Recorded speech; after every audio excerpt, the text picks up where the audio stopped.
ঠিক আছে, আমার কথা বললে খা, দোকানদারে বললে আমার কথা বললে খা, বাকি দিবে। আমি সেটা বুঝবো না।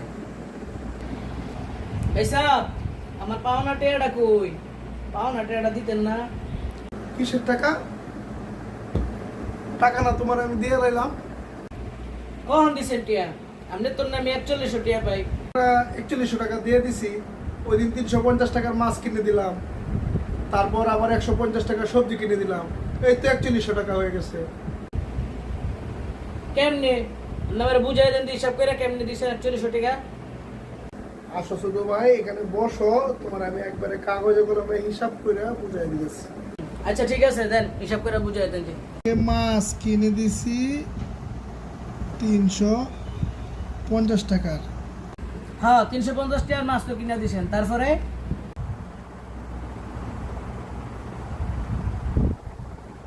সবজি 150 টাকার। হ্যাঁ 350 টাকা আর 150 টাকা পাইলাম, তাহলে 41 হইলো কেমনে এটা বুঝাই দিবেন না?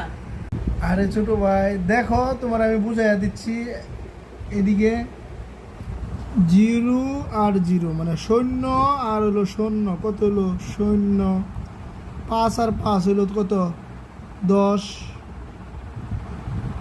3 আর 1 4, এই হলো 4100। হ্যাঁ হ্যাঁ ঠিকই মনে হয় আছে, আমি তো আবার একটু অঙ্কে কাঁচা না। তুমি ঠিকই সুন্দর এই আমার যোগ করে বুঝেছো। মগারে অঙ্কটা একদম ক্যালকুলেশন করে বুঝাই দিচ্ছি।